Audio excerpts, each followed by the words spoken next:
एक कहावत है कि जैसी संगत वैसी रंगत। आपकी दोस्ती, आपकी साथ संगत किसके साथ है, उसी से आपकी अंदाज़ा लगाया जा सकता है कि आपका नेचर, स्वभाव कैसा होगा। ये चीज़ आपका एक सूचक की काम करता है। आप जहाँ पे रहते हैं वहाँ के आसपास की क्या माहौल है, कैसे कैसे लोग रहते हैं, ये भी आपका एक सूचक होता है कि आप भी कैसे होंगे। आपके साथ ज़्यादा समय बिताने वाले इंसान कैसा है, वो नकारात्मक सोच का है या सकारात्मक सोच का है, उसी ढंग की आप भी हो जाएंगे। अगर सफलता पाना ही है, जिंदगी में आगे बढ़ना है, तो अपनी आसपास की गंदगी से बचे, अपनी आसपास के नकारात्मक लोगों से बचे, ज़्यादा हमेशा दुख रोने वाले लोगों से बचे, जो अपने आप में ही दुखी रहता है उससे बचे। नहीं तो एक समय आएगा कि वो भी आपको दुखी बना देगा। एक समय आएगा कि वो भी आपको अपने से अलग थलग करके अपने जैसा बना देगा। बहुत लोग देखे हैं कि अपने ही के पीछे पड़े रहते हैं और अपने को ही बर्बाद करने में लगे रहते हैं, उसकी कोई अस्तित्व नहीं होते हैं। वैसे लोग भी ये धरती पे एक बोझ के ही समान होते हैं और उनका कुछ भी नहीं है। रामायण से एक कहानी जानते हैं, समझते हैं। माता कैकेयी भगवान राम से बहुत प्रेम करती थी, अथाह प्रेम करती थी। यहाँ तक देखा गया है कि अपना पुत्र भरत से भी ज़्यादा भगवान राम की चाहत था, माता कैकेयी की प्रेम था, स्नेह था। जब माता कैकेयी को मालूम हुआ कि हमारे राम का अवयसी होने वाला है, अब हमारे राम राजा हो जाएंगे, तो बहुत उतावला थी, बहुत खुशहाल थी, बहुत खुशी थी। अपने दासियों के अपने शरीर की गहने कुछ गिफ्ट में देना चालू कर दी, उपहार में देना चालू कर दी। किसी को कुछ दे रही है, इधर उधर भाग रही है महलों में कि नहीं अब मेरे राम राजा बनेंगे, अयोध्या के राजा बनेंगे। बहुत खुश है माता। तब तक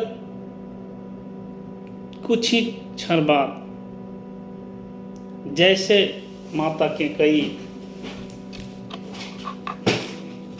अपने दासी मंथरा को कुछ हक देती है कि मंथरा आप भी आओ, मेरे साथ बैठो, मेरे से बातें करो, अब मेरे राम राजा बन रहे हैं, देखो कितना खुशी का माहौल है, तुम भी मेरे से कुछ गिफ्ट लो, इनाम लो। ये सुन करके मंथरा अपनी नकारात्मक सोच, अपनी गंदी सोच से माता कैकेयी को प्रभावित करने लगती है और माता कैकेयी को ये दिखाती है कि तुम्हारे पुत्र को राजा बनने में कोई कांटा है, कोई बाधा है, तो सबसे बड़ा कांटा और बाधा तुम्हारा राम है। जब तक ये राम रहेंगे तुम्हारा भरत कभी राजा नहीं बन सकता और तुम राजमाता की माता नहीं हो सकती। ऐसा सुनकर के माता कैकेयी मंथरा को बहुत भला बुरा बोलती है, लेकिन फिर भी मंथरा कुछ समय में ही उस महल में, उस रूम में अपना पूरा निगेटिव वातावरण फैला देती है। माता कैकेयी को अपनी शब्दों में गुमराह कर देती है कि तुमको अभी तो मालूम नहीं चल रहा है कि तुम क्यों इतना खुश हो रही है, लेकिन जिस दिन तुम्हारा राम अयोध्या के राजा बन जाएंगे, उसके बाद तुम इस राजमहल की दासी हो जाएगी और तुम्हारा भरत जो तुम्हारे तन से पैदा हुआ है इस राज का दास बन जाएगा। फिर तुम कैसे संभाल पाओगे इस हजार तरह के उपदेश दासी मंथरा माता कैकेयी को देती है, जो कि पूरे भगवान राम के विरुद्ध होता है। धीरे धीरे माता के कानों में ये चीज़ गूंजने लगता है और माँ भी एक्सेप्ट करती है, माता कैकेयी भी एक्सेप्ट करती है कि ये बात तो सही है। आज मैंने कुछ नहीं किया तो भविष्य में क्या कर पाऊंगी? कुछ भी नहीं। तो वही माता जो कि अथाह प्रेम करती थी अपने राम से, और वही माता अचानक चेंज होकर के ये समझ बैठती है कि राम ही हमारे भरत का राजगद्दी पाने का सबसे बड़ा कांटा है।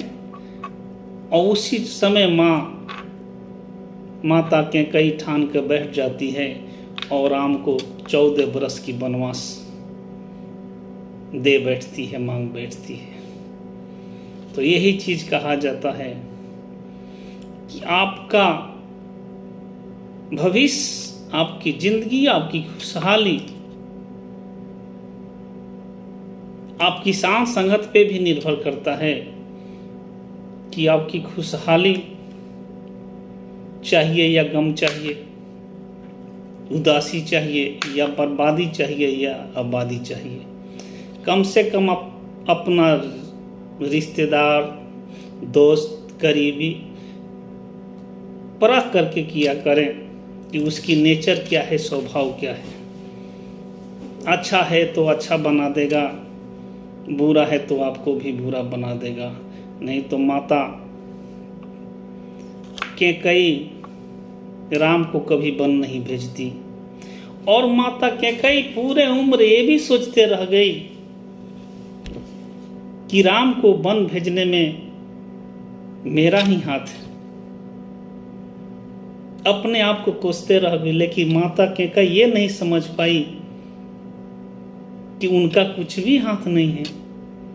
उनका तो बस इतना हाथ है कि मंथरा जैसे निगेटिव, नकारात्मक दासी को उसने एक दर्जा दे दिया अपने पास बैठने को, कुछ बोलने का, कुछ सलाह देने का। यही तो उनकी कमी थी। नहीं तो सबसे बड़ा दोषी तो मंथरा थी जो भगवान राम को वनवास में भेजी।